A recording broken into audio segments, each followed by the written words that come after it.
This year's recipient is Commander Jeff Tenero.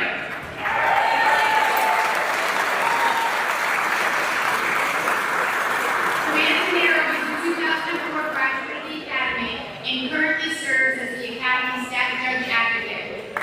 His exemplary operational experience highlighted by a 2-ton cocaine seizure off Honduras as lead boarding officer, commanding officer of cutters Albacore and Flying Fish, operations officer on Dark Eagle for their return to Germany for their 75th anniversary of the Keel Lane. This is coupled with his impressive legal career as a defense attorney representing hundreds of Coast Guard members and a member of the defense team representing the operations officer in the fatal collision of the USS Fitzgerald off the coast of Japan. While managing a busy career and home life, he made time to share his experience with others as a published author and as a dedicated mentor, both informally at his units and formally through programs like the Military Mentors to the United States Senate Youth Program. His leadership, service, and dedication to strengthen others sets a positive example for us all. Jeff, please come forward to accept the Alumni Association's Achievement Award.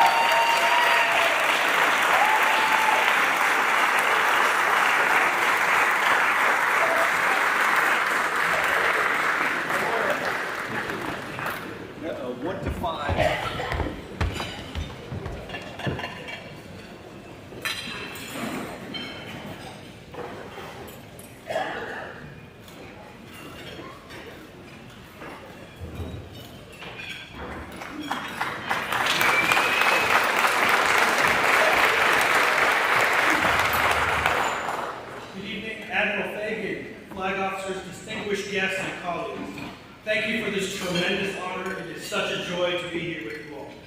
To quote the famed public access talk show host Wayne Campbell from the seminal 1992 film Wayne's World, I'm not worthy. Be that as it may, to the extent I've brought any honor upon the Coast Guard Academy or the Coast Guard, it's certainly because I've been fortunate to have been to have been in the right place at the right time with the right training by the Coast Guard on a few occasions, be it a drug bust off the coast of Honduras, the Big SAR case, or more recently a high-profile criminal case in the courtroom. I've also been the beneficiary of the mentorship and leadership of so many people in this room. Admiral Jones on Eagle, Admiral Kelly more recently, Captain Turdo, John Heller, just to name a few. In fact, Captain Turdo has been with me at many milestones in my career, probably to his dismay. He gave me my last demerits as a cadet, showing me some tough love. On Eagle, as the XO, he swore me into the Florida bar on the mighty Escanaba, and now I get to work with him every day. So thank you all. You've all shown me grace in my shortcomings. At times, you've guided me away from shoal water, both figuratively and literally. And you've supported me every step of the way. And while we can all think of any number of deserving colleagues for this award, perhaps the reason I'm getting it tonight is because not everyone has a friend like the Honorable Sean Planky, himself a distinguished graduate of the Academy, who took the time to nominate me and has been a friend, mentor, colleague for over 20 years, so thank you, Sean.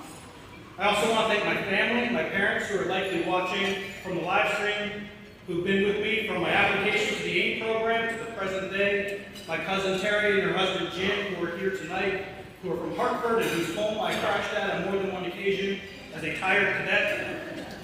And lastly, my wife Sarah, also on active duty, unable to be here tonight, but the rock of our family and the basis of any success that I've had. Last but not least, thank you to the Alumni Association. Since I reported to the Academy this past summer as a staff judge advocate, I've had the great pleasure of consistently being engaged with the association, Captain Marcial and her team. I've been absolutely blown away by their commitment to the Academy, the cadets, and the alumni. To say the association's fingerprints are all over the Academy wouldn't do it justice. Fingerprints isn't the right term. I don't know if handprint or footprint is more appropriate, but you can see the association's contributions everywhere you look at this institution. And for people like me who have been away from the Academy for a number of years and who return, all I can say is, wow, well done. Thank you for all you do. And in closing, simply gratis and go Bears. Go Bears.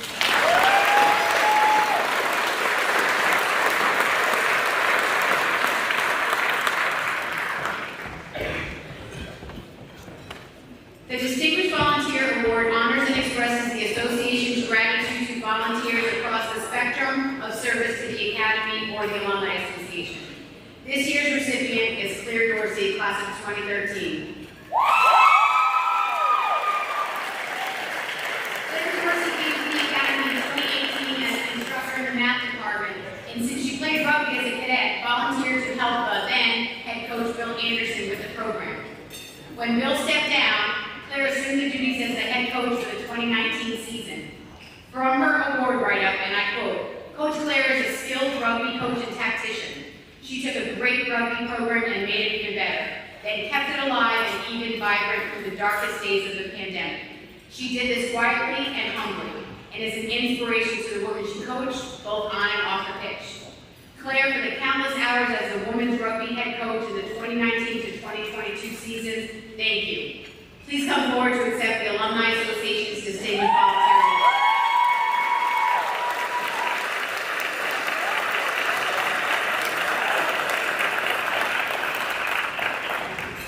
Hurt myself playing rugby. I was going to ask you that. Not rowing 600 miles. That's fine.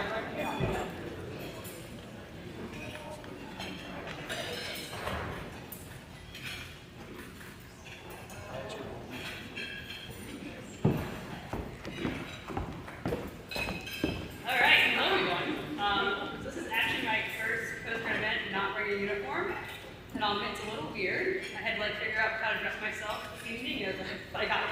So I'd like to thank the Alumni Association for this award. Coaching the Coast Guard Academy women's rugby team has been a huge part of my life over the last 4 years, and to receive this sort of recognition is just incredible and humbling. For me, rugby is the quintessential team sport. You don't do anything without support, and that's true both as a player and as a coach. Since arriving back at the Coast Guard Academy, I've put in a lot of hours in coaching rugby.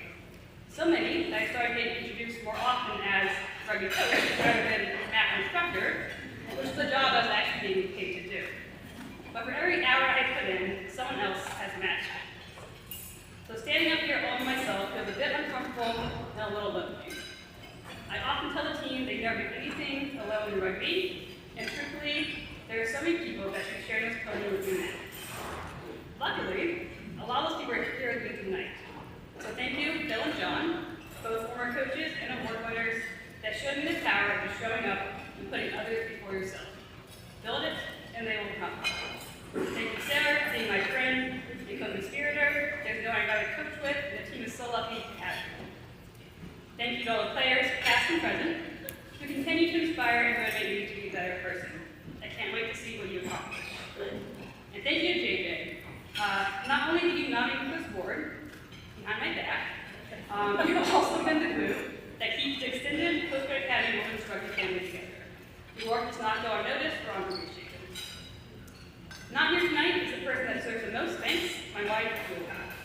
Unfortunately, she couldn't make it tonight, as we recently became parents to a 7-year-old. She's at home holding down the fort. You might think it would take some convincing to get your spouse to give her blessing to spend an extra 20+ hours at work a week. But with Julie, her support was immediate and unending. I'm incredibly grateful for her love and for her understanding. Rugby has been a part of my life since I started playing here for the 4th class year in 2009. When I got stationed back at the Academy in that department, I knew I wanted to get involved with the rugby team that helped me so much when I was a cadet. And while getting paid to do things is always nice, there's something special about doing things simply because you believe in it. I think many people here, including myself, can attribute some of their success to leadership and life lessons learned through playing sports. So being able to provide the opportunity for so many young women here to participate and thrive in a context like rugby is an endeavor I definitely believe in. Giving back to this community has been one of the most rewarding and fulfilling experiences of my life. Rugby is a come-as-you-are sport. There are no cuts in rugby, no preferred body type, and no required amount of experience. If you're willing to put in the work, show up for your teammates, and commit to the team ethos, then you are one. Rugby is an intense, demanding sport that challenges the strongest of us and forces all of us to find strength we didn't even know we had. But it's also a safe place where people come together, both on and off the field, to help each other through all life's obstacles. In short, rugby is empowering, and it's hard for me to think of a sport better suited to developing young women into Coast Guard officers. I'm so grateful to be a part of this awesome and I was happy to be able to try part in keeping it together. And while we can't all be rugby coaches, hopefully all of you can find a way to give back to something you're passionate about. It's worth the effort. Thank you again for the award. It's truly an honor.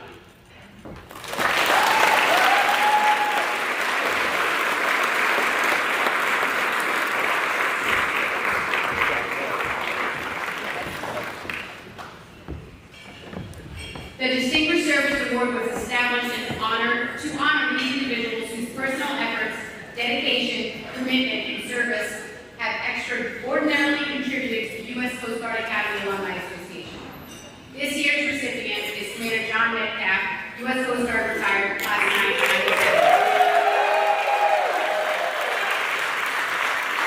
The Alumni Association has successfully shepherded projects from design to completion, like the Ellen Sales Strength and Conditioning Center, the Alumni Student Center, and the Maritime Center of Excellence without John Metcalf.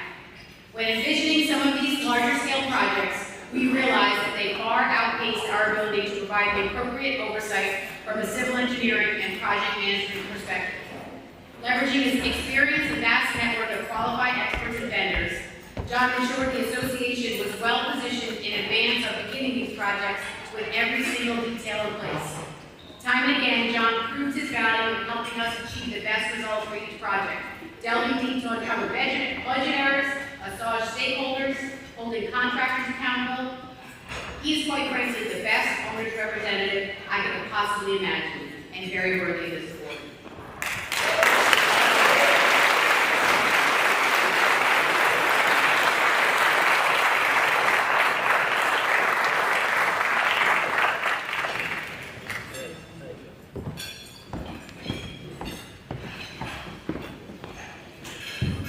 Hello, and thank you, Andrea. I certainly didn't expect to be here this evening receiving the Alumni Service Award, and was truly humbled when I received the call from the Alumni Board Chair, J.D. Smith. I would like to say good evening to all of you, and a special welcome to all of my classmates from the class of '87.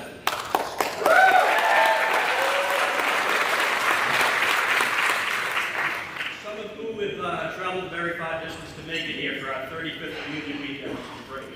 And I'd like to point out one classmate in particular, and it's not you, Wes Palmer. All right, that would be my classmate, my wife, Ellen.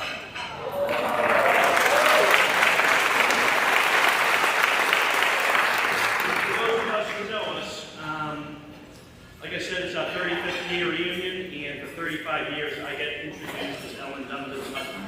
All right, I'm still proud to have that happen. Up until about 5 to 7 years ago, I would not anticipate I would receive an award from the Alumni Association.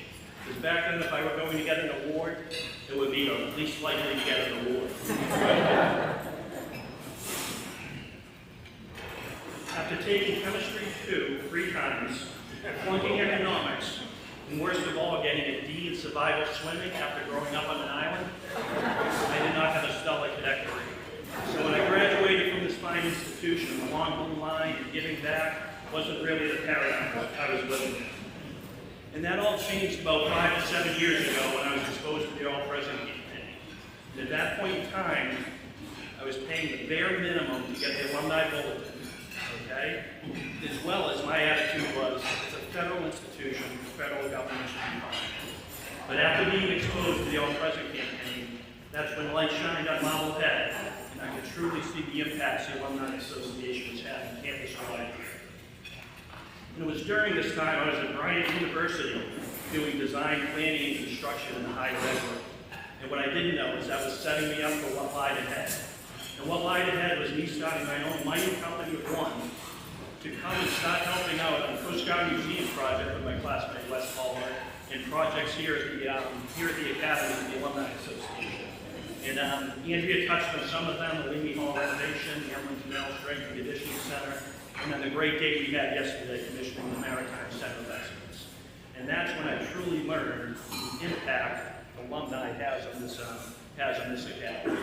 So in closing, I want to say it's been a privilege to work for the Alumni Association and the alumni that are here tonight. And I have to give a big shout out to Andrea's staff and the entire staff of the Alumni Association, because they are incredible professionals and more importantly, incredible people.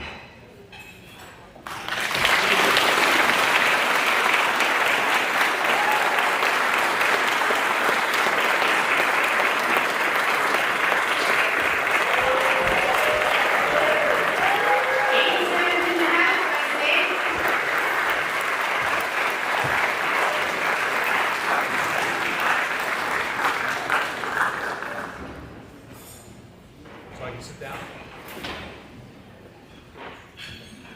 The Distinguished Mentorship Award was established to honor those individuals who provide outstanding support, encouragement, and inspiration, serve as a role model, and help others to achieve their full potential.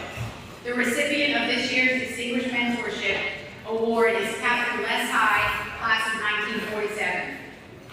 Emily Herbeck on my team has visited Captain High recently in San Diego, and I welcome you to watch this short video and learn about his tremendous impact on the class of 65 as their class advisor. The video was narrated by Vice Admiral Ken Williams, class of 65. Sid joined this year's at the Academy, first as the instructor of navigation, and then as assistant commandant of cadets.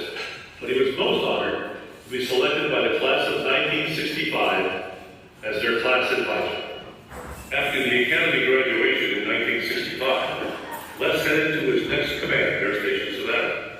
As the holidays approached that year, Les decided that he should write a letter to each member of the Academy class of 1965 to see how they were doing. After just one short year in Savannah, he was selected to be the project officer for the establishment of a new air training center in Mobile, Alabama. The pace of the Mobile assignment was hectic, but around Thanksgiving, Les decided again to write letters to his class.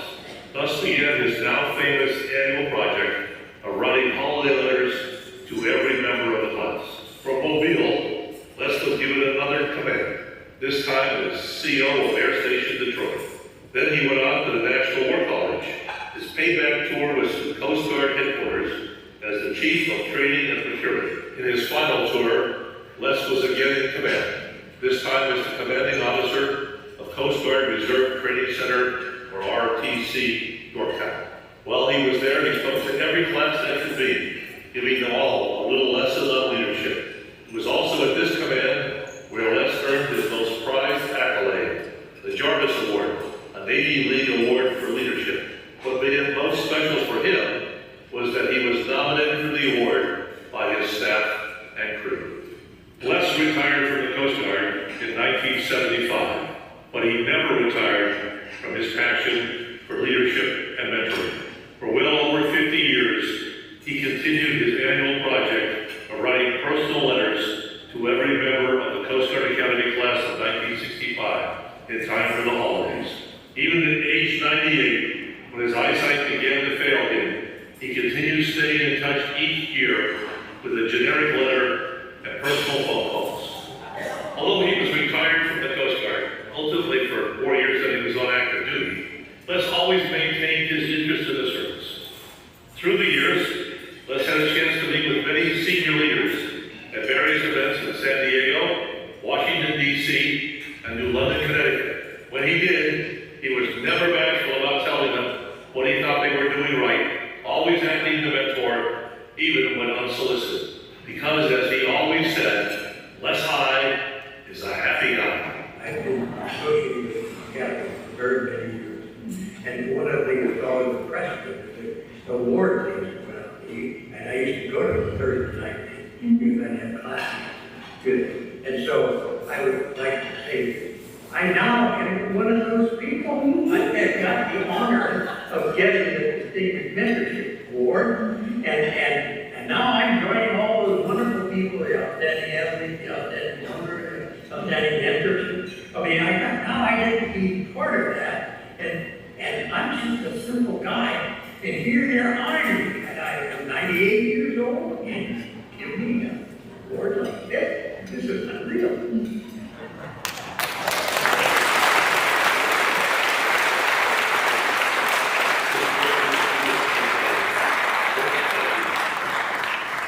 I would like to invite Les's grandson Ken up to the stage to accept the award on his behalf.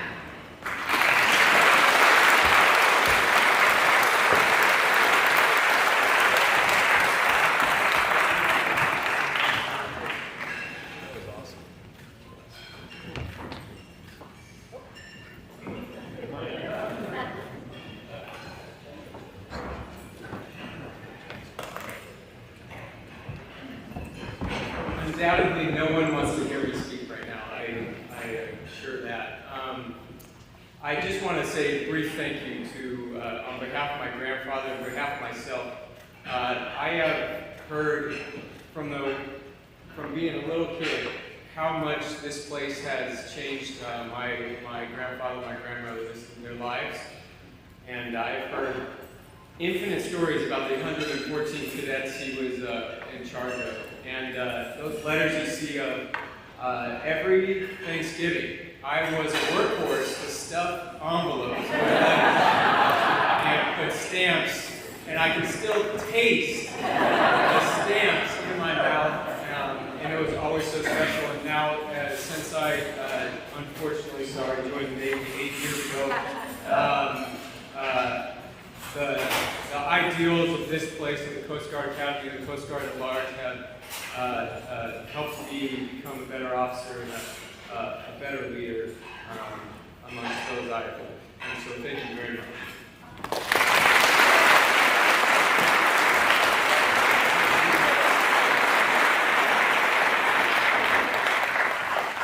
Top that game. It's now my pleasure to introduce the Mercer Athletic Director.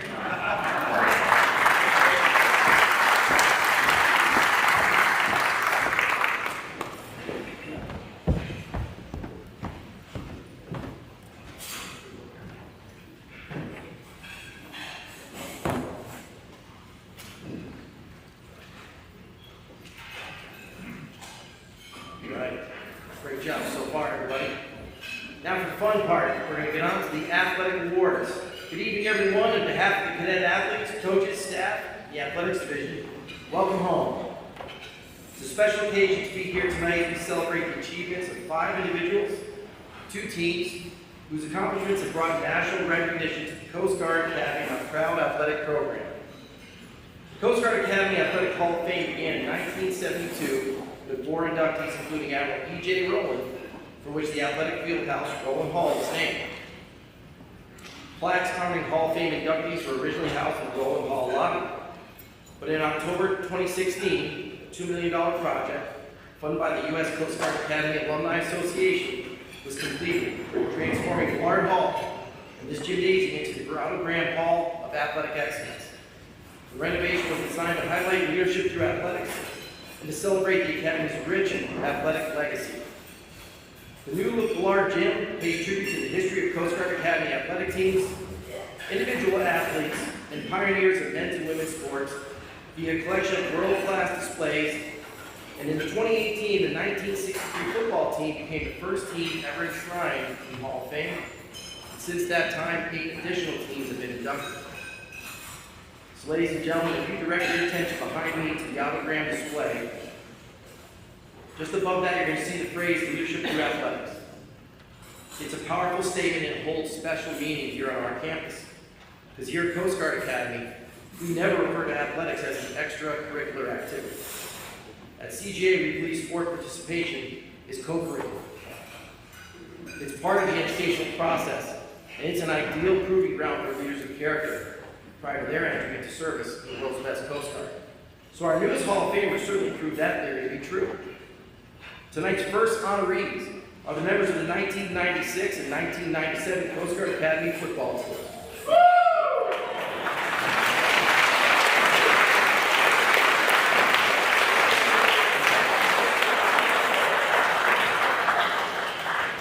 So during their unprecedented 2-year span, the Bears posted a 17-3 one-loss record, earned 2 consecutive NCAA playoff berths, the only 2 NCAA appearances in program history, and won back-to-back Freedom Football Conference championships. The 9 wins in '97 tied the '88 team for most wins in program history, and their defense allowed us 11.5 points per game while posting 2 shutouts.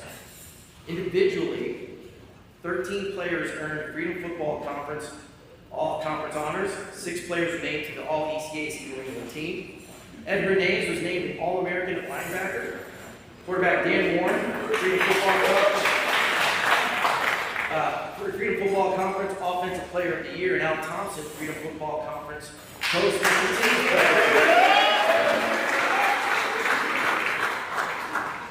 Former athletic director and head coach Chuck Mills was also recognized by the American Football Coaches Association as the Division III Region Coach of the Year, and was also named Coach of the Year by the Freedom Football Conference. Ladies and gentlemen, please welcome the members of the 96 and 97 football teams. Speaking on their behalf is Captain Will Eric, CJ Class of 1998.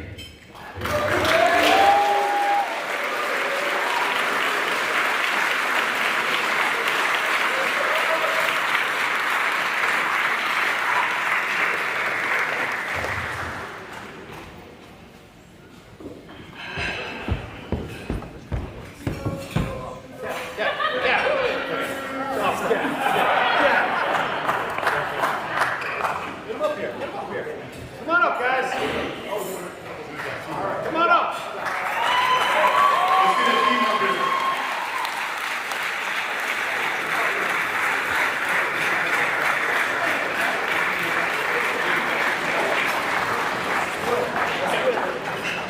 Come on up, guys. We'll do a photo right here. Okay.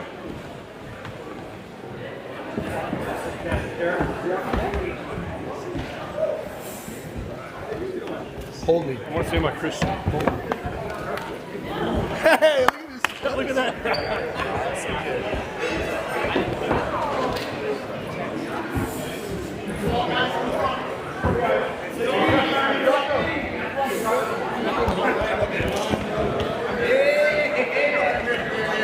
Look at me, Rick Ferry.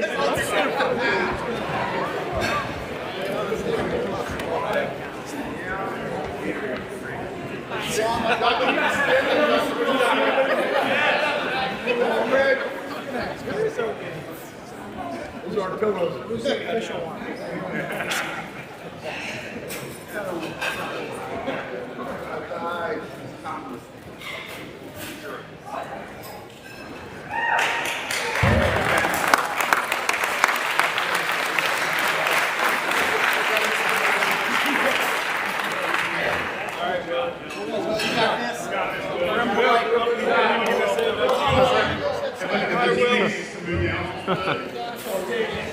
I'll go back to your chairs. I have a phobia about public speaking, so I need your moral support. We're here, buddy. We got you. We're in polite coat. So I'd like to thank Athletic Director Dan for some great introduction for the team. I wasn't one of the 13 all-star players of the team. So, quick backstory with that. Drew's back there, I believe. My orange shirt gave me a call and it's like, hey Will, I would like for you to speak for the 96 and 97 team. I'm like, me? Of course, I'll do it. But you know, Drew, that must have been a pretty tough criteria you had. Who's going to speak? You know, can you walk me through the process, how you came up with the decision? It's like, Will, you know, I just opened up a program, looked at the roster. Your name's here, it starts with A, you're the first person I call. So, can you speak for 4 minutes? I said I can speak, but short in words, so it's going to be under 4 minutes, so I'll try to do it like in 3 or 2. So, with that, I want to thank, first and foremost, our former late coaches, Coach Smiths, Coach 916.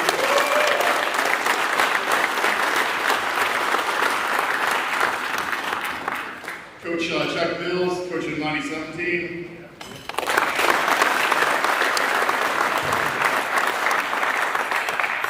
They both have unfortunately passed away.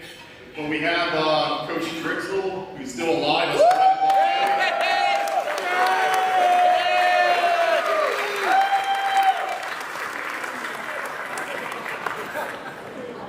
He's still coaching. So thanks, Coach. Great to see you here. Thanks for everything you do for our team and the current team. So I can repeat our accolades, 2 championships, 2 NCAA playoffs, et cetera, Well, that's kind of how the story ended, but I wanted to touch on how our 96 season started, which led to the 97 season. We started off first 3 games, losing 2 and winning 1. We lost to RPI in a tough loss here at Cadet Memorial Field. And we were bounced back to beat Mass Maritime pretty soundly. And we unfortunately went up to Springfield, lost a tough game. So I think it's more than athletics. Same as Mr. Rose said, it's leadership through athletics. The team had a battle through adversity, which I think helped shape our military active duty career and our other teammates that got out in the private field, private sector as well. We're reliance, hard work, teamwork. We learned that on the football field, and we went from 1 and 2 to the NCAA playoffs in the following season. The season 97, we revenged our 2 losses against RPI and Springfield College, which included John Cena, 4-time World Wrestling Entertainment World Champion.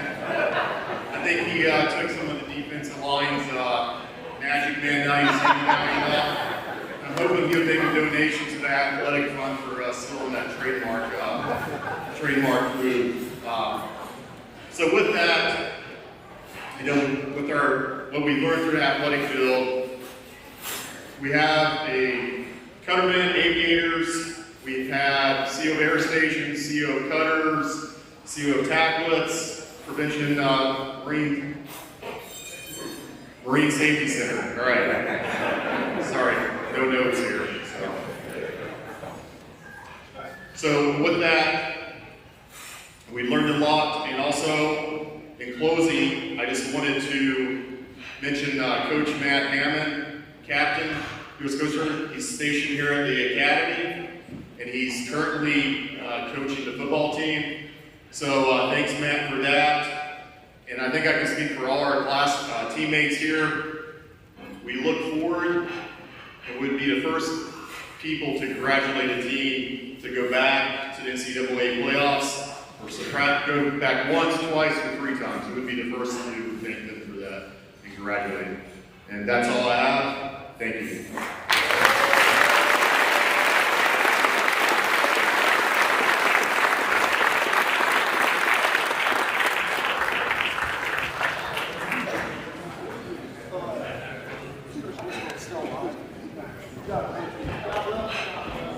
All right, that was a great start.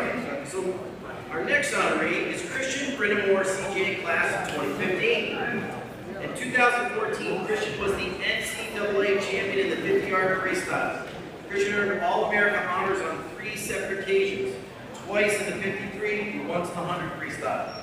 A standout in the New England Women's Athletic Conference, Christian was named the NUMAC Athlete of the Year in both 2014 and 2015. At the end of his competitive career, Christian held 3 individual school records, was a member of 4 CJA record-setting relay teams. Christian was the first CJA swimmer to break 20 seconds in the 50 freestyle, the first to break 45 seconds in the 100, and the first under 52 in the 100 backstroke. Coach John Westcott noted, Christian was the fastest swimmer in Division III in 2014 and was the fastest 50 freestyler among any service academies in 2014 and 2015. Ladies and gentlemen, please welcome Lieutenant Christian Brennemore, CJA class of 2015.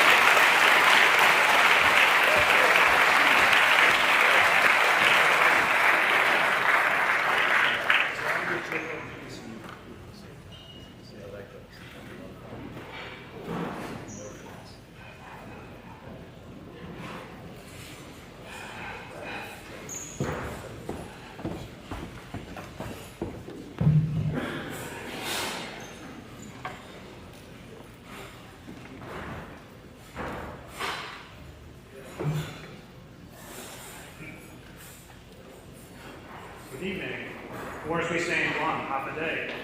Admiral Fagan, Admiral Kelly, and flag officers, distinguished faculty, awardees, fellow inductees, and guests.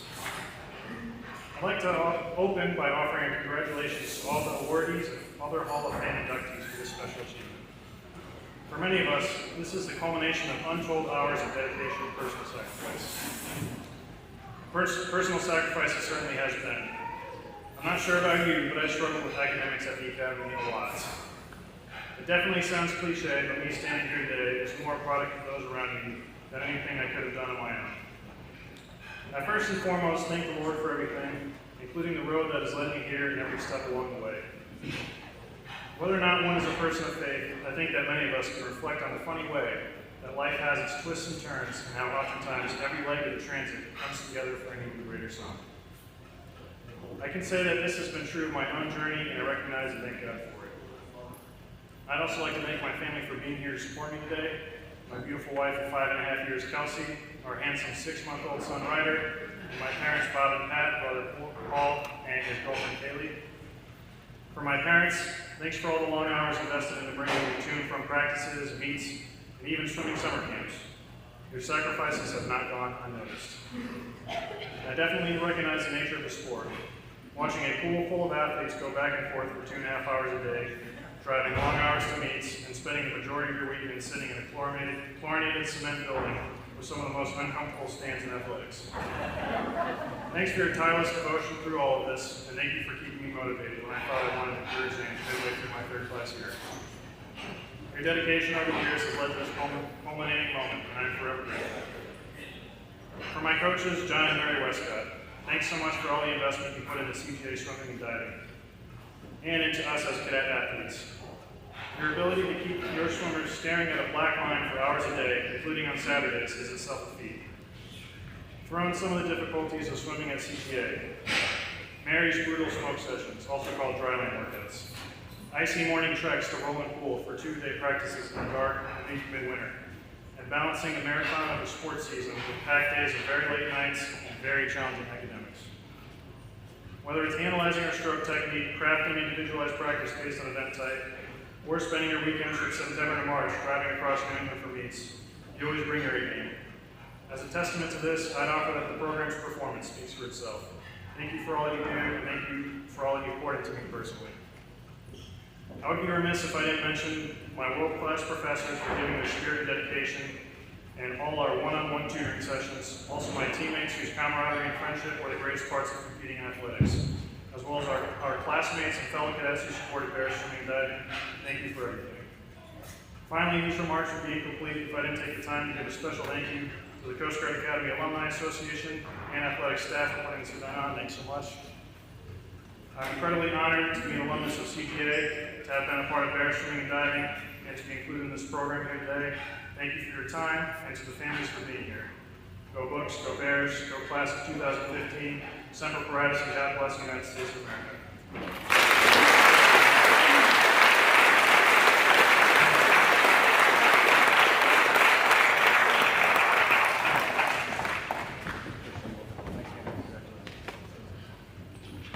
Our next honoree is Nicole Feller, CGA Class of 2009.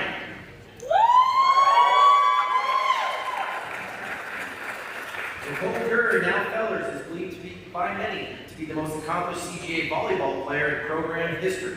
Nicole is the Bears' all-time leader with 1,815 kills, 3rd with 237 aces, 5th with 300 career blocks, and Nicole recorded over 450 kills in each of her first 3 seasons, placing her 2nd, 3rd, and 4th respectively in the CGA single season record.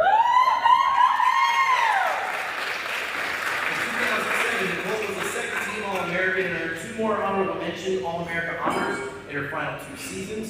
Nicole was a 4-time UMAC first team selection in the 2005 UMAC and New England Women's Volleyball Association Rookie of the Year. In 2006, Nicole and her teammates won the UMAC regular season tournament championship and advanced the Elite 8 of the NCAA tournament, the best finish in school history, finishing 26-3.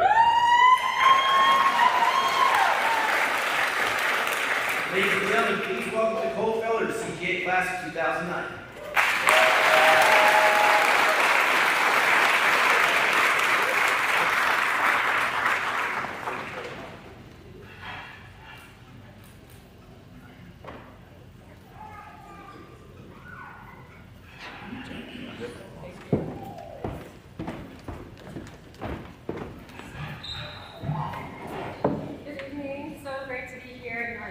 Such an honor to be considered part of such an impressive community.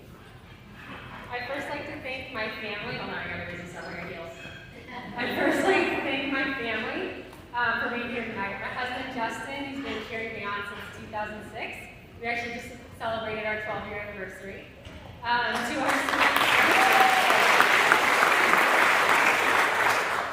our sons, Jackson and Nolan. It brings us so much joy to see you play sports and explore different hobbies. We cannot wait to see where your passions take you. And to my parents who were able to make the trip up here, without your support, I surely would not be standing here. I'd also like to thank Lieutenant Commander Lynn Schweichman for nominating me and the Academy for selecting me for this incredible honor. I'm sure this is a common sentiment amongst Hall of Famers, but I owe my achievements in volleyball to others. I was blessed with highly skilled and caring coaches who took interest in me, including Patty Trinatassi up here at the Academy, parents who selflessly encouraged my volleyball endeavors, teammates who made me feel included, and even trainers who duct taped me together each season. While there are many fantastic points to note about the sport of volleyball, the most important point I'd like to highlight is that in the realm of ball sports, I may be slightly biased, but it is the truest form of a team sport. Consider this. No one player can touch the ball more than once in a row, usually for less than a second total, before they're obligated to pass to a teammate or put the ball back over the net. Regardless of the skill level, no individual player can be good enough to bring victory to a team in the sport of volleyball. Other sports obviously require in-depth coordinated plays and support from teammates, but if a player is savvy enough or athletic enough, there is opportunity for them to run the ball and score points on their own. Volleyball eliminates that possibility as dictated by the rules. Due to the inherent nature of volleyball, this should really be a team nomination, particularly for the 2006 crew who made it to the NCAA Alumni tournament. Mary Goods, thanks for sticking it out with me all 4 years. Rusty, not only will I never forget your quick sense and savvy plays, but I'll never forget your intense grr shouts. And Mac, like it or not, we are bonded by orange sweatbands for life. I have 3 key takeaways reflecting on my time playing volleyball and how it applies to life off the court. Most of these really settling in after having a family and as I started coaching. And you volleyballers, listen up out there. 1, look for what's behind the scenes and give credit where credit is due. Rarely is any accomplishment, whether it be personal or professional, completely reliant on a single individual and their isolated actions. While I currently hold some statistics at the Academy, a majority of those numbers are a direct result of the successful performance of players who were willing to share the ball with me and empowered me to execute play. Similarly, someone's accomplishments at work may be driven by inspiration from a colleague or support from a spouse. There is always more behind the scenes. Glory is rallied through a collection of efforts, and triumph is much more satisfying when you have others to share it with. Number 2, stay tough, learn from errors, and make up for them. As with all of the sports, volleyball is highly dependent on mental toughness. Due to the tight interconnectivity between ball and players, one poor attitude or deflated player on the court will cause a downward spiral of failed plays. At the Academy, I played the middle blocker position of the net, but was also playing back row defense. Traditionally, middle blockers only play front row as it is a full-time, high-intensity position, though some might argue it's because they look like baby giraffes running around the back row. Since I was going from front row to back row without rest, lots of errors were made. The phrase, "my bad," was said more often than I'd like to remember. It was critical to prevent those errors from controlling my next moves, lest they cause further failure for my team. Mistakes are made by every athlete. Mental stamina varies from player to player. If not for yourself, stay tough for your teammates. Consider your blunders, but learn from them, adapt quickly, and stay positive. Don't let past mistakes dictate your future. And number 3, come together in good times and in bad. If a volleyball team is doing it right, you'll notice all 6 players on the court come together for a big group hug in between every single point, whether or not they gain the point. Just a few seconds together can change a team's climate.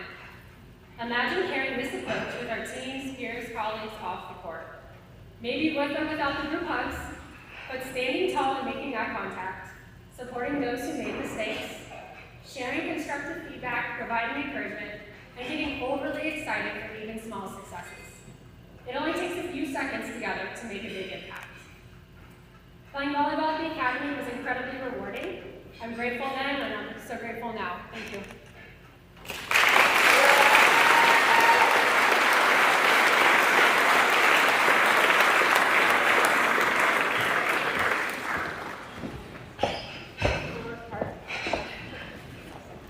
Our next honoree is Ben Pepper, CGA class of 2002.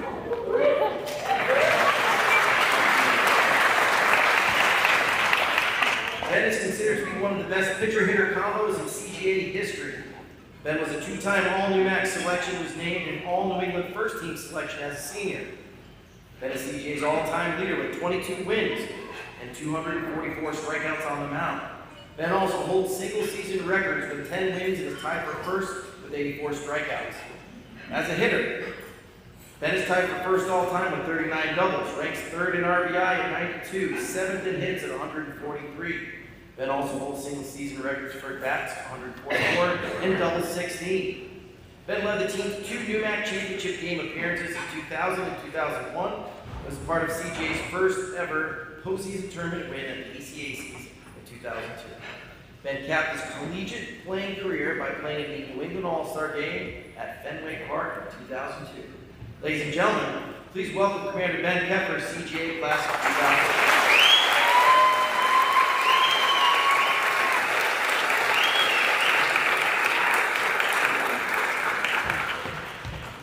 2002. Good to have a baseball player here.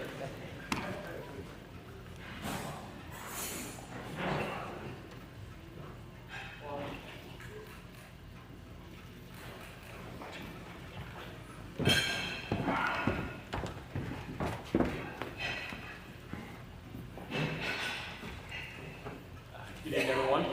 Admiral Kelly, thank you very much. Dr. Rose, thank you. Alumni Association, thank you very much for this honor.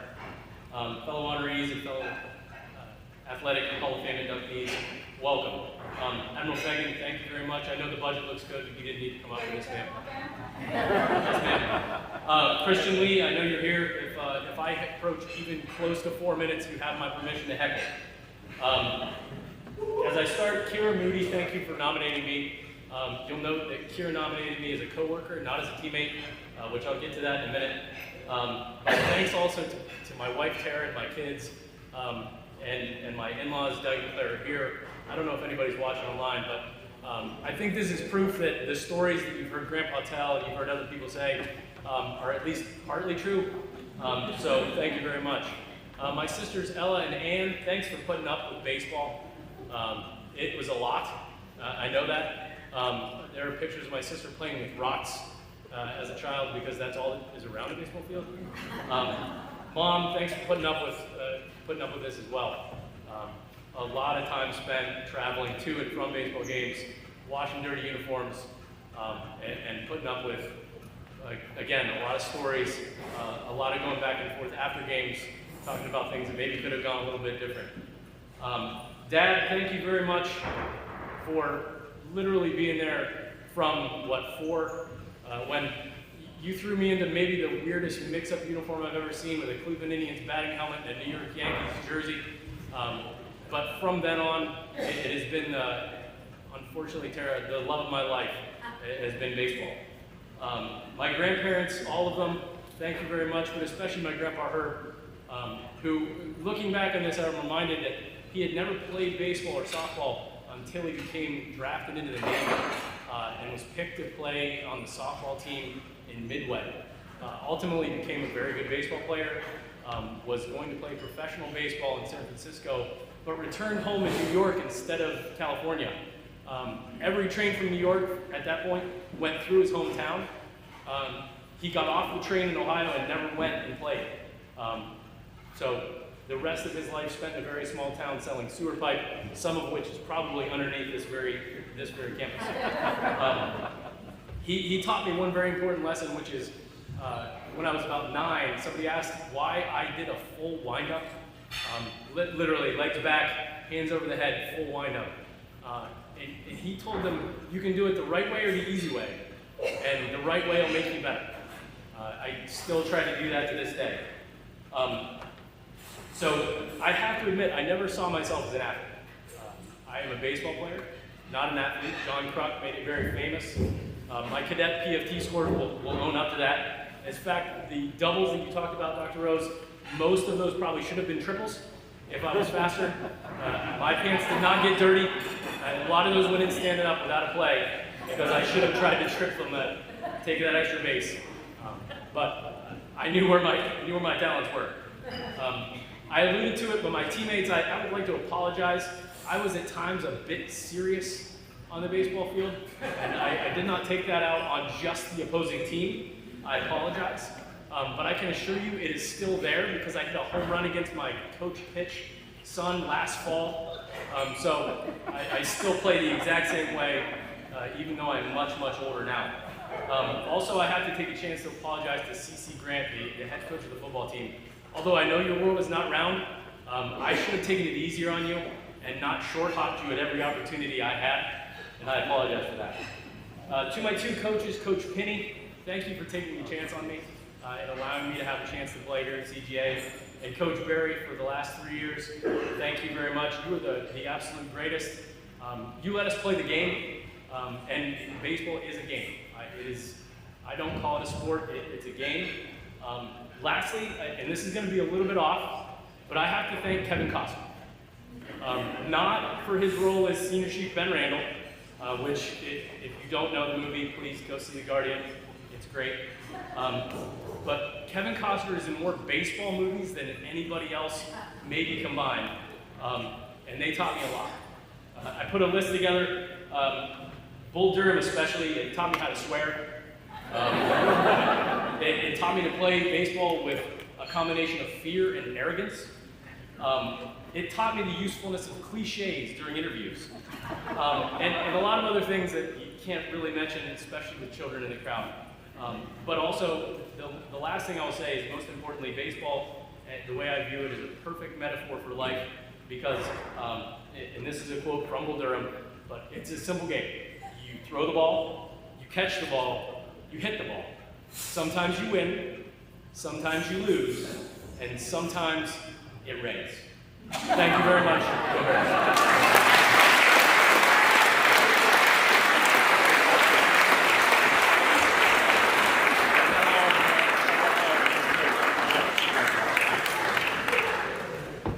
Our next honoree is Mike Moore, CGA class of 1977.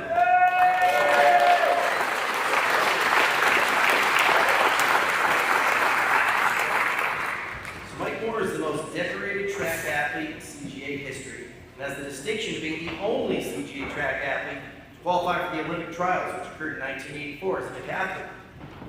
In 1975, Mike earned NCAA All-America honors, placing 5th in the high jump. He's held the CGA outdoor high jump record at 6'10.5" for 45 years.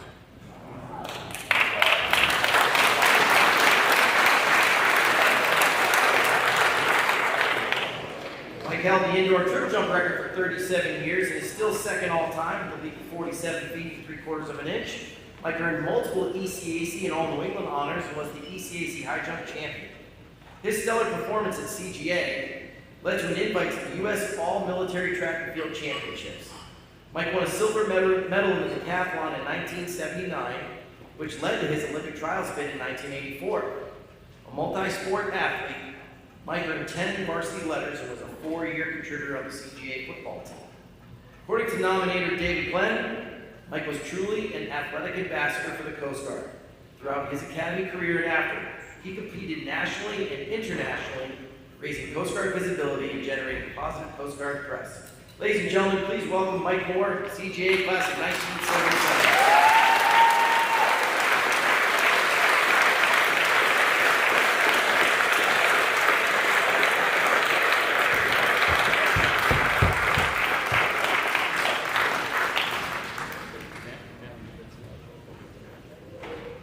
Good looking picture.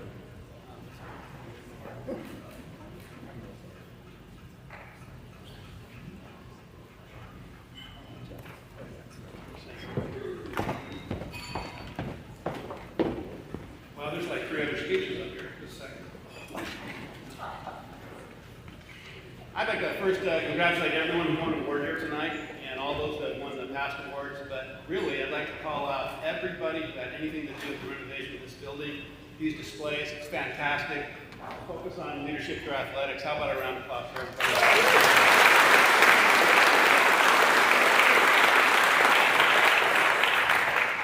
Well, it's a great honor to win this award. Like all individual awards, there's always a team. Thanks to my lovely wife, Julie, my sister, Trina, My oldest son Ryan and good friend Ed Page, class 72, for joining me here tonight. My younger son is at the University of Washington.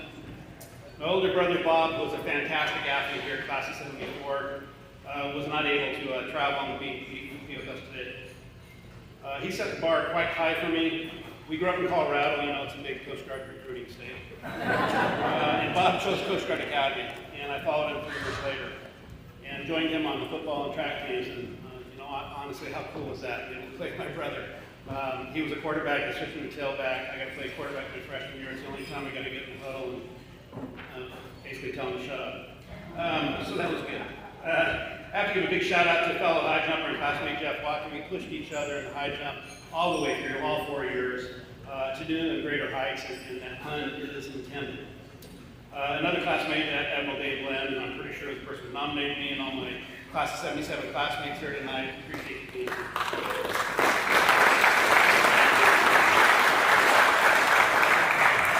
I have to thank my awesome parents who set great examples and fully supported our sports passion.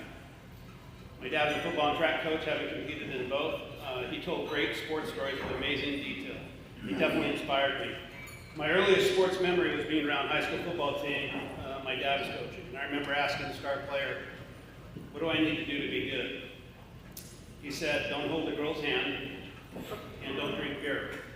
I was in first grade and I took him seriously. Later, leading up to grade school field day, my dad talked to me about high jump. He had cleared 6'2" in the early 50s and told me about the first guy who cleared 7 feet. It was Charlie Dumas in 1956 Olympic trials. Just like that, I had a high jump goal and had an Olympic trials. We marked the wall at 7 feet in the hallway, and I bet him at that time that I'd make it someday. Finally, it happened at Oregon's famous Hayward Field. And after I cleared it, I ran to find a payphone to call my dad and collect, and it truly was a collect call. I didn't have any money. That jump was exciting at setting the Academy record. You just mentioned 6'10" and a half, 45 years ago at Springfield, with an energetic teammate urging me on this last event of the meet. And coincidentally, and sadly, that's also 45 pounds ago. It's okay, I'm working on it. Fortunately, I needed some of that weight when I transitioned to decathlon. I never thought I'd put the shot near the Academy record, pole vault, or hurdle, or throw, or javelin at that level. With hard work, those things can happen, and coaches that support you, and the team that supports you. Never give up the dream. Other memories include emotional decathlon when qualifying for the 84 Olympic trials, which was mentioned. That was really a big deal after 6.5 years of training. Real focus to do that. The Coast Guard gave me time to train and to pursue that dream, which was amazing. The decathlon silver medal at the World Military Games, and finally winning a Masters National Championship was the end of my competitive career.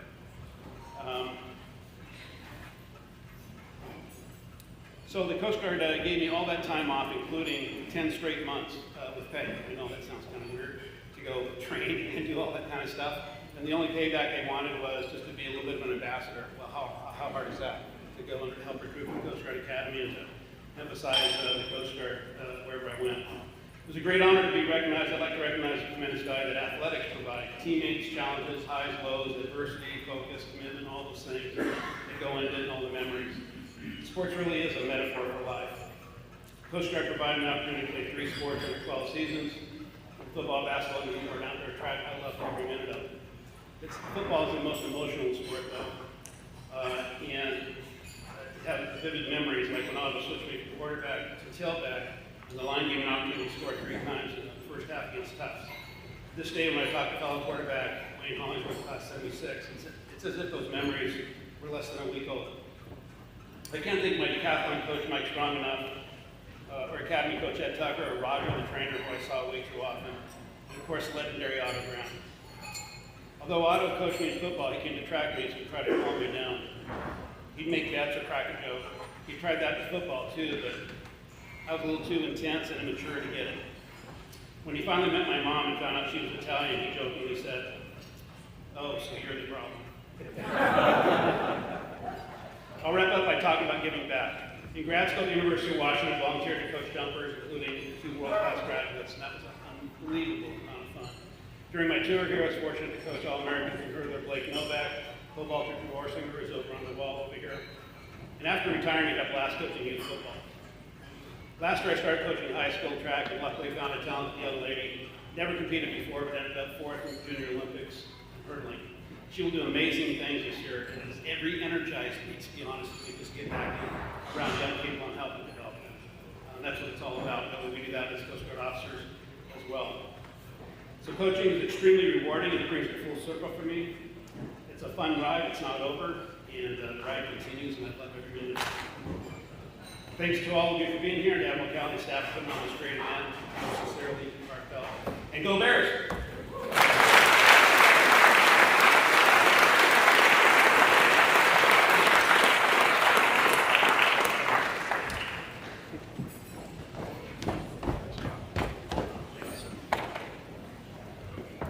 Our next honoree is Tammy Pelletier, CJA class of 1997.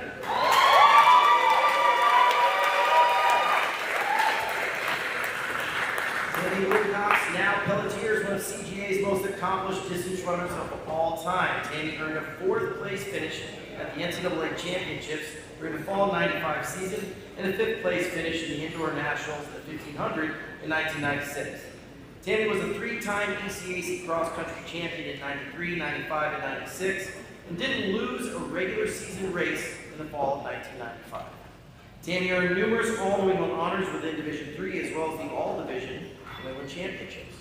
Upon graduation, Tammy was a CGA record holder in 3 events: cross-country for the 5K, the indoor 1500, and the outdoor 4x8 meters as a relay team member. Recognized as a leader among her peers, Tammy was a 2-year captain in 3 sports: cross-country, indoor, and outdoor track. Ladies and gentlemen, please welcome Tammy Pelletier, CGA class of 1994.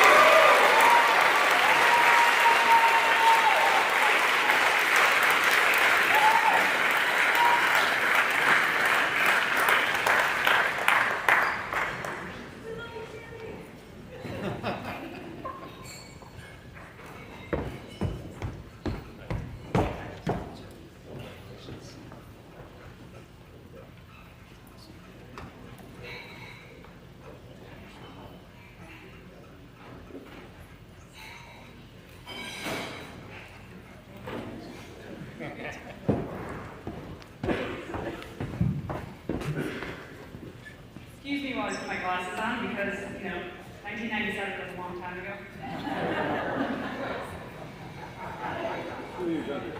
I am not a public speaker, as you're going to find out here in a moment. So, of course, I stretched way too hard while standing up here and saying the easiest thing of all things to say in front of so many outstanding people, and that is thank you. When I started to think of what I would say here, one thing kept popping into my head. In getting the information about this event, I was told many times my remarks could be no longer than 4 minutes. The competitive racer in me said, oh, 4 minutes, I got this. Maybe the course record. Then I timed my first draft, and it was 6 minutes.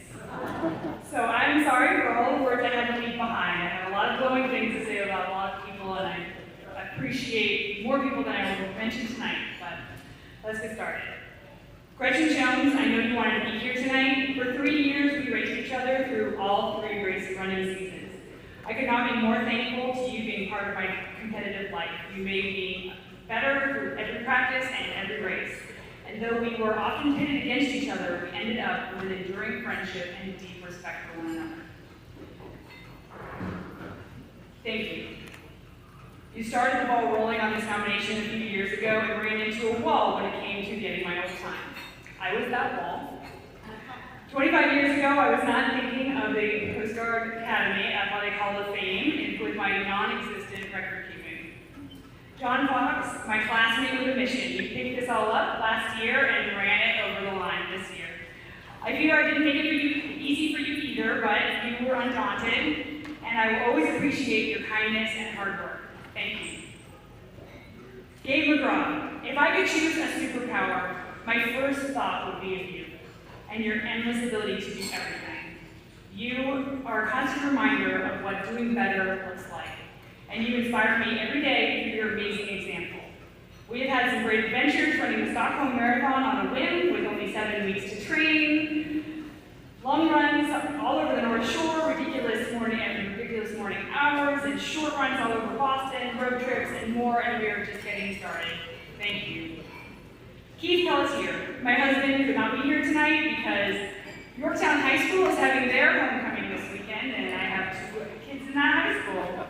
There is too much to thank you for, but where it comes to running, you are my best running partner. You always remind me to have fun, be safe, run relaxed, and never, ever, ever pass up the after-run coffee stop. Thank you. Lara Allison, every 4th class needs a Lara in their lives. You were my guardian firstie. You saw that deer in the headlights look when I first walked on the team, and you jumped into action. When I put my head in the clouds, you got busy tying me to the earth.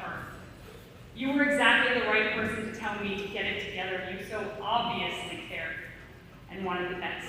Thank you. To this day, I never run along a barrier or jump a fence without thinking of you.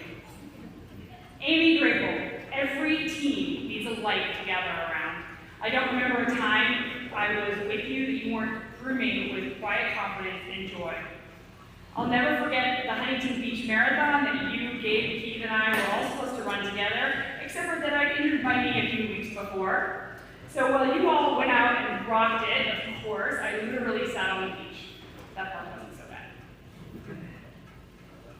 I say we all get back together for the Coast Guard Marathon now that they have one. Thank you for coming to support me tonight. Tanya Giles, my best friend. We met on the first day I reported to the Monroe after graduation, and by the end of the first deployment, you liked me just barely enough to give me the friend test. I had to watch Beaches, and if I didn't cry, I was cut, no second chances. Needless to say, you went on to become the aunt to my 3 children and moved into my neighborhood after retirement. In addition to giving me as much of a hard time as any sister ever could, you have always been my biggest cheerleader.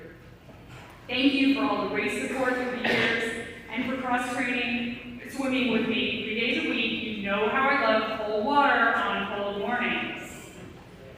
I am all the richer for having you be that friend. Thank you. I didn't know that Admiral Jones was going to be here, so I'm going to go off script a little bit to say, without this man, I would not be standing here tonight. He took a 4th class who did not know what they were doing, quite obviously had never learned to study in their lives, and said, Tammy Wilcox, you will come to my classroom, and I will teach you calculus and make you get it. And he did. And 4 years later, when I was running the Marine Corps Marathon, and I had only trained up to 7 miles for any training run, and I was at mile 22, and it started to kick in that I might not get to the finish line. Here comes then Lieutenant Jones and says, get up, you can do this. Again, thank you. Thank you to the 4 coaches I had here, Leroy, Jan, Brian, and Al. Together you shaped our daily life, daily oasis outside of cadet life. You took us off campus to run everywhere and anywhere just to help us relax, which all cadets know is really necessary. You brought stressed, tired, preoccupied athletes together onto a team, and you got us to give you, and running, almost everything that was left. And in the end, it was absolutely worth it, because running, like all sports, gives it all back. It gives you back your effort and confidence, health, drive, and wherewithal to keep going and do the hard things because you know that you can. But most importantly, it gives you a new family. I am forever grateful. Thank you.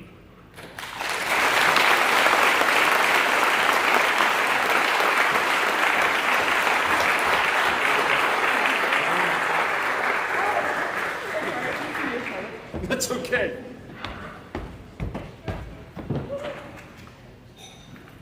Okay, folks, we're done. Thanks, Justin. Just kidding. Our final Athletic Hall of Fame recognition of the evening was nominated in the Pioneer category in honor of members of the 1984 to 1987 women's rowing teams. The word pioneer is apt given the period in which this team was made. As their campaign of success began, women comprised less than 10% of the Corps of Cadets, and the women's rowing team had not won a race in the previous 5 years. Title IX had only been in existence for a little over a decade. Women's rowing had only been an Olympic sport for 10 years. Despite numerous challenges, the 84 to 87 rowers claimed the distinction as the only women's team at CGA to win 4 consecutive Dadville Small College Championships.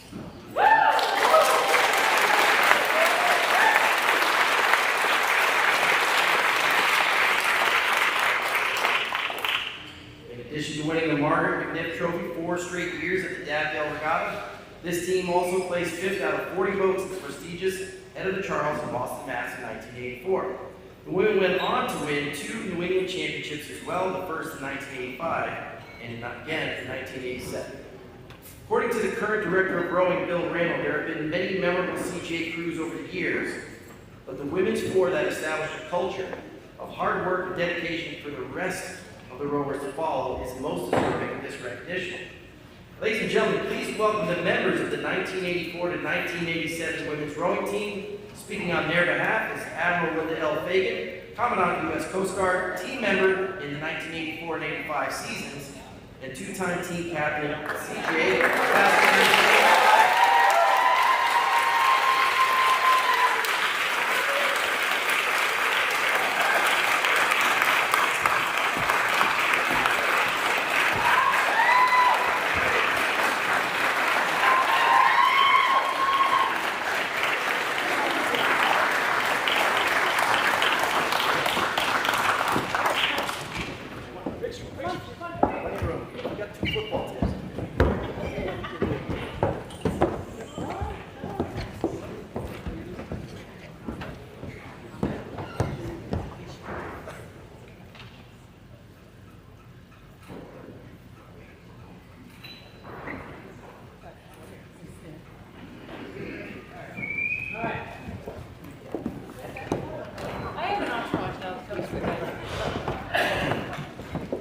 Thanks everyone. What a great evening, and this is my first opportunity to attend this event.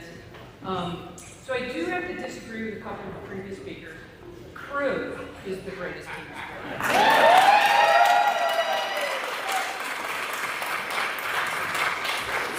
I'd like to thank the Alumni Association and the Athletic Association for sponsoring this event. What a great evening. Just really want to congratulate everyone that's been recognized here this evening. I know we've not yet recognized Vice Admiral Pekoski, Administrator. Congratulations on your award this evening. I'm looking forward to seeing that. So we've had an opportunity as a team to reflect over the last couple of weeks. We've found out about the recognition, about what it meant to us as cadets to be rowers and members of the rowing team. There were a lot of funny emails and memories, things that I have long forgotten that came rushing back as the team shared their memories of their time as cadets and rowers. And I will not share those all with us here this evening, but I do want to reflect that Coach Ted Hanlon had a key role in all of our successes. There were themes, though, that definitely resonated in the emails, and it starts with, and we're going to look at Sharon, Coach Stowe's whistle.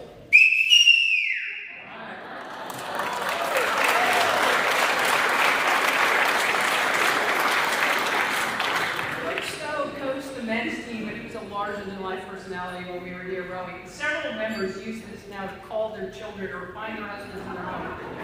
We'll just leave it at that. So the themes, though, were rowing saved many of us. It saved us from the tyranny of Chase Hall. It saved us from the cadet experience that was happening up in the north, provided an oasis for growth and learning and opportunity.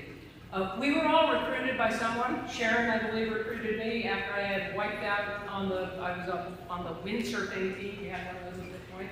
And Ted Hanlon said, hey, go find that person. I think we want her to row. But every one of us has a story like that with individual outreach. We never believed that showing up was the option. We could never not show up. And we were all dedicated to the community and to the team. The camaraderie, the commitment to something greater than self resonates with each and every one of us. The strength, both mentally and physically, that you needed to bring to the team each and every day when you went down to practice. And those created opportunities, they created life lessons for each and every one of us. Leadership lessons that we've each taken forward into our time in the Coast Guard and into our lives. Team before self. Service before self. You're stronger and more resilient than you believe.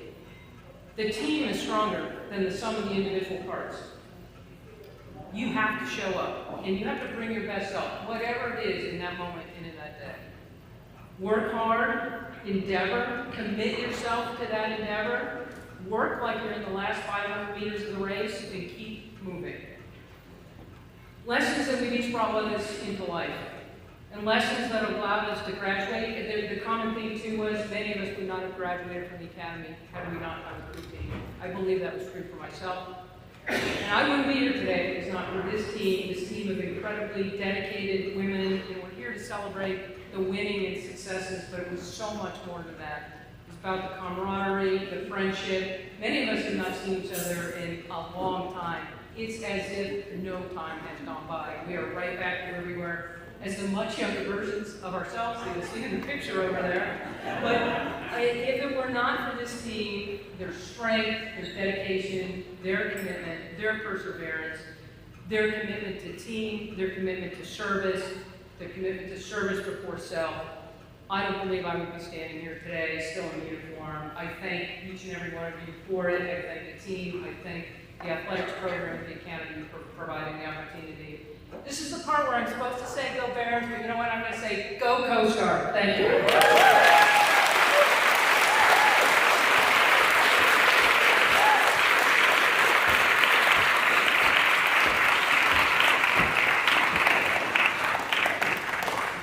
So before we wrap up, I just wanted to say a few things. We do this event every year. I've seen many of these. No exaggeration, from top to bottom, this is one of the most talented groups in total that we have ever inducted into this special group. It really is a special group. So congratulations to all of our new Hall of Fame members.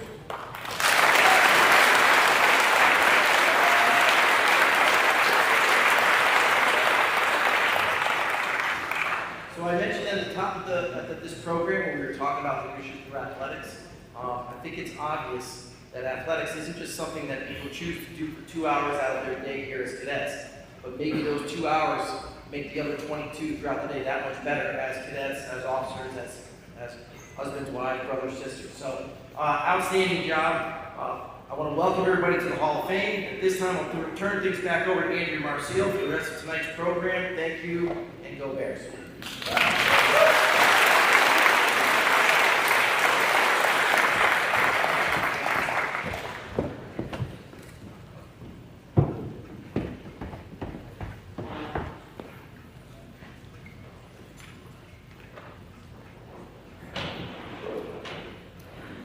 Well, hello again, everybody. And for those of you who might be keeping time, John Keller, we are way ahead of schedule. Dr. Siegel can probably attest to the days when we did this event up at the Officers Club, the then Officers Club, when we'd be here till 2300? So it's been a great event, great energy, and I'm going to keep things going. So our next award is the Distinguished Philanthropist. As many of you know, your Alumni Association continues to move forward its efforts to provide the Academy with funds to achieve its margin of excellence, and we rely on the leadership and example of key individuals. This award honors those whose generosity has provided a truly significant benefit to the Academy and the Corps of Cadets. This year's Distinguished Philanthropist is the Parker family, Stuart Veronica Parker and Ensign Georgia Parker, class of 2022. We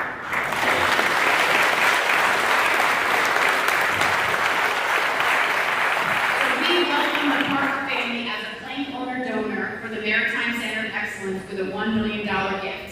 They were here yesterday for our commissioning ceremony, and I welcome you to watch another short video message from the Parker family about why they chose to give back.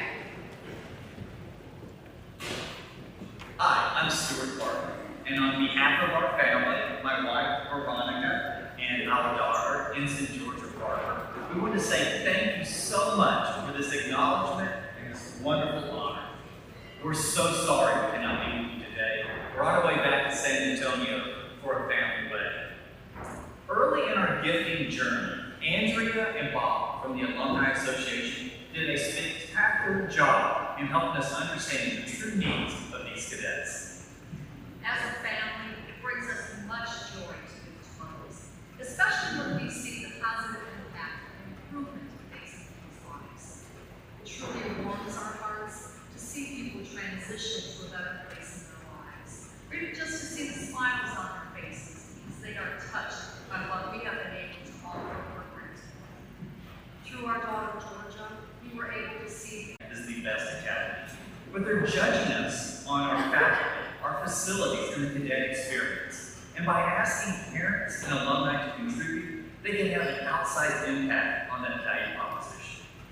We remember early on in our years being associated with Coast Guard Academy, Jim and fellow Redone helping us understand the mission and the needs of the cadets. And now we have Bill and Angie Kelly at the helm, really inventing the new vision for this great institution.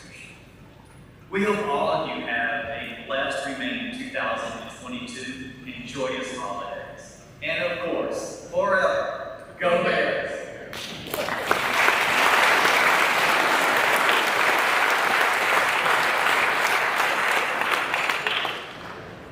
Our next award is the Distinguished Faculty Award. This was established in 1994, and it recognizes outstanding senior faculty members who exemplify the most positive aspects of the art of teaching and extraordinarily inspire students, instilling in them a genuine enthusiasm for learning. This year's Distinguished Faculty Award is presented to Captain Anna Hickey, class of 1997.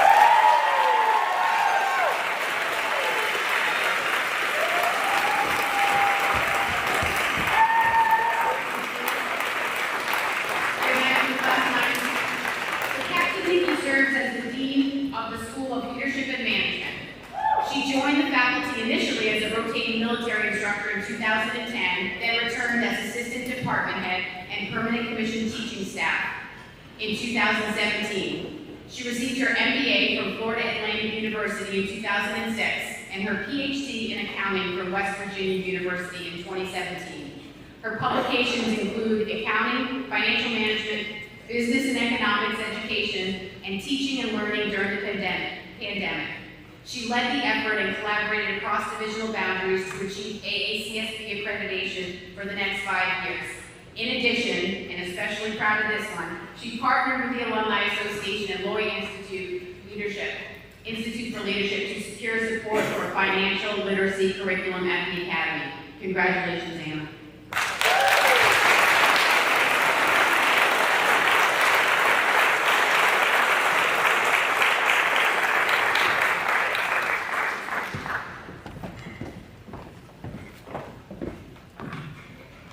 Good evening. Can everyone hear me? I'm not good with microphones, so I'll put that up front. Awesome, great.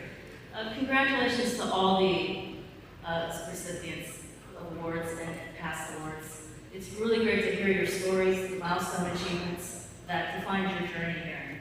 And I really appreciate a night like this. So I've been challenged to keep this speech to 97 seconds. So here we go. Admiral Fagan, shipmates, distinguished guests, fellow awardees, colleagues, friends, and special thanks to our ever-supportive Coast Guard Academy alumni. Good evening, and thank you for being here. I take exceptional pride in accepting this award, and I sincerely thank my colleagues for the recognition and the nomination. I'd like to just take a brief moment to share personally for me what it means to serve as faculty at our Coast Guard Academy. My family and I immigrated to the United States when I was 5 years old. And being from a predominantly Asian family, in my family, getting a college education in this country was extremely important. My mother also served in the Taiwan military as an officer and graduated from a military academy in Taiwan. So I grew up with a fundamental understanding that public service is important.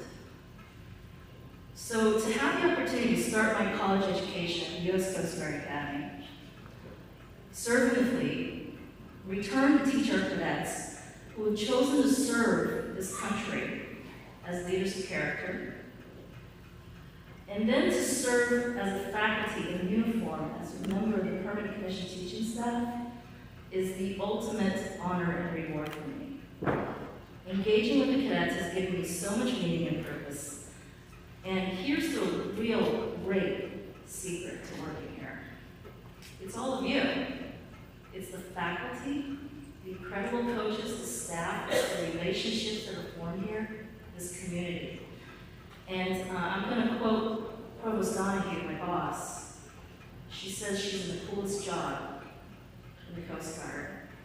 I echo that. I'm in the coolest job in the Coast Guard. So It's just such an honor. Success at the Academy wouldn't have been possible without concrete support from colleagues, family, classmates. I can't list them all tonight, given the constraint of 97 seconds, but want to also note, though, my best friend Camilla Bosanquet, who's here tonight. Thank you for being here, Camilla. And lifelong mentors and friends like Captain Minky McGurr, long-serving permanent mission teaching staff as well, who made me really work my tail off. I had to check today on the transcript for a B- in calculus too. And so, and I also want to add that she is the class of 1997's class advisor and here for our 25th reunion. So Mindy, thank you so much for being here tonight for us. And of course, I thank my dear husband and my mother, Rosa, who's in Montana, and as well as all of those who've helped me along the way. Thanks, everyone. Go class of 97. Woo! Go class of 97.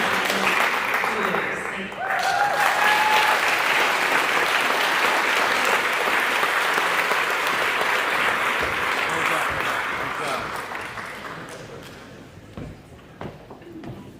So our last award of the evening is the Distinguished Alumnus. The Distinguished Alumnus Award, established in 1990, honors those alumni who have distinguished themselves and brought exceptionally great honors to the Academy through their outstanding accomplishments and achievements in either military or civilian life, and who serve as outstanding examples of the type of character, courage, leadership, and well-rounded persons which the Academy seeks to attract and develop. The first recipient of this award was G. William Miller, class of 1946 and Secretary of Treasury. Our distinguished alumnus is Vice Admiral Dave Pekoski, U.S. Coast Guard retired, class of 1977.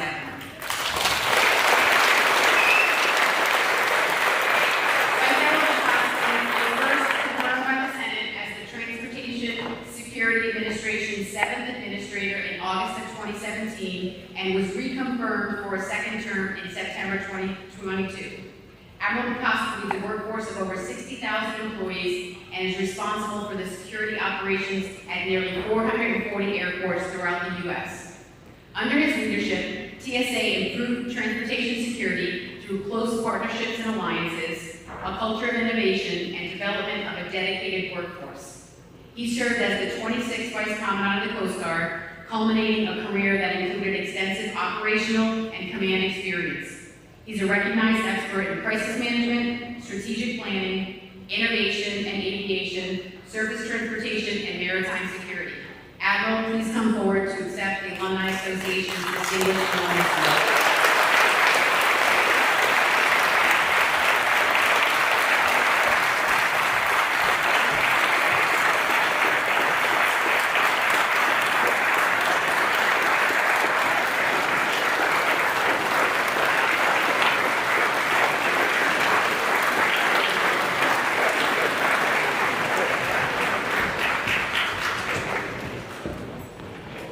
Good evening, everyone. This has been a fantastic evening.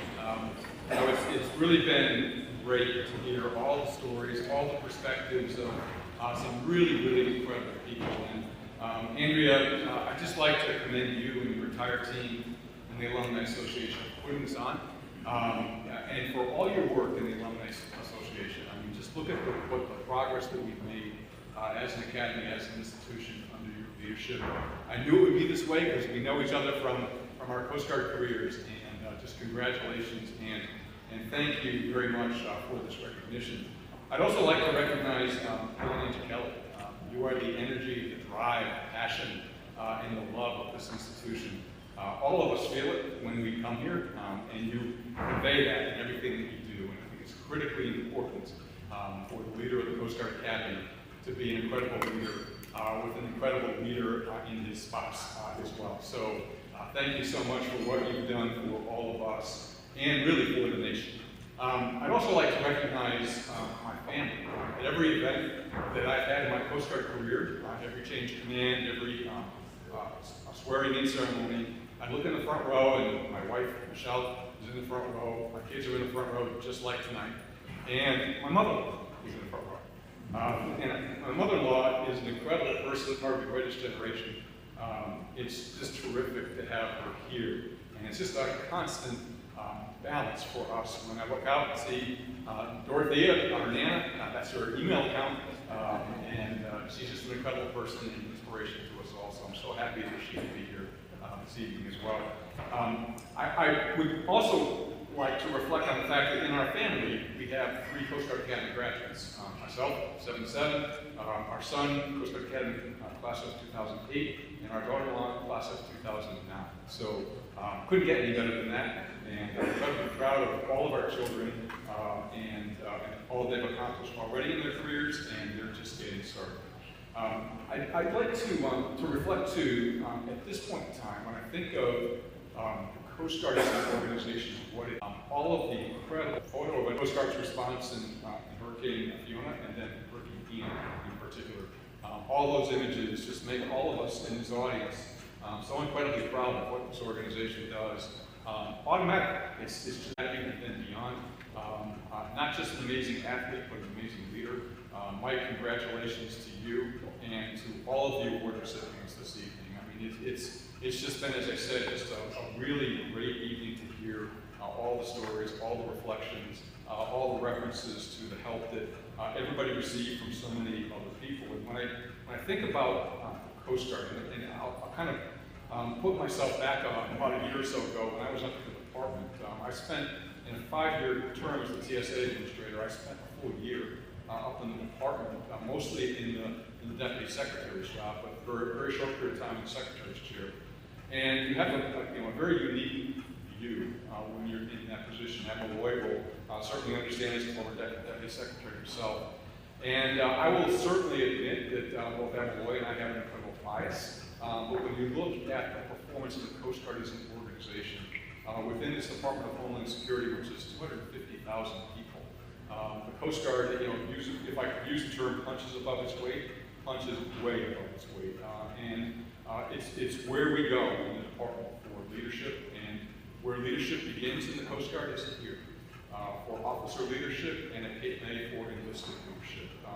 And all of us take lessons off of what the Coast Guard has done. I do as a TSA administrator. I really want to build a better, stronger transportation security administration. And one of the things that I've always done in my career is whenever I come into a new position, I try to build upon the foundation that my predecessors had already laid and stand on their shoulders to move an organization forward. In TSA, it's interesting to know that our second administrator, Jim Lloyd, our 6th administrator, Pete Neffinger, 7th administrator, myself, so 3 of the 7 Senate-confirmed administrators of the agency have been former Coast Guard officers. And we really try very hard. And Admiral Lloyd kicked this off. Admiral Lloyd, when he was commandant, I was his executive assistant. Know him incredibly well. Had the privilege of being with him on 9/11 and watch. If you want to see leadership in action, watch Jim Lloyd on 9/11. What happened in the immediate aftermath of 9/11 with respect to Coast Guard activity. Jim, when he was commandant, was known across the organization for building strategy, thinking strategically, and building the ethos and the culture of the organization. He did that in TSA, and I'm picking up on it in my term as the administrator, and it's just a great example to move forward on. In closing, one of the things that I'll reflect on too, it's kind of interesting, in life, certain things happen and you just think about them as they're happening, and you think, hey, that's a really interesting coincidence, or is it a coincidence? As Andrea mentioned when I was going through the second confirmation process, it's a long process. It starts, really, for me, it started back in, I think, February, March, with the White House, and then you go through a whole process of vetting and things of that nature. And then for TSA, you have 2 full committee confirmation hearings. Confirmation hearings, and then you wait for a vote. And votes are sometimes, they don't come right away because there's a lot of priority for getting officials in positions, particularly judges, in place in the time available for voting. So my vote occurred in September. And on that day, I was up at the National Security Council in a classified briefing with airport and airline CEOs on a cybersecurity topic. And we knew knew that my vote was going on while we were in that classified briefing, but of course you can't bring your phone in, you're not going to be able to know what the results are. When we came out, I got the results, and the coincidence is I had 77 gay votes, which I thought, hey, that's an incredible sign for my second term, which I'm really excited about. But in closing, this has been a great evening. It's great to see so many people here. It's great to see the new large gym. It's great to see so many friends in the audience. And it's just a real honor for me to receive this award, and I stand on the shoulders of giants in that regard. And I just wish you every success, everyone, every success in the future. Let's take all the lessons that we heard today and bring them forward as we go on in our lives. And I would just end with go 77, go Coast Guard Linda, and go Bears. Thanks.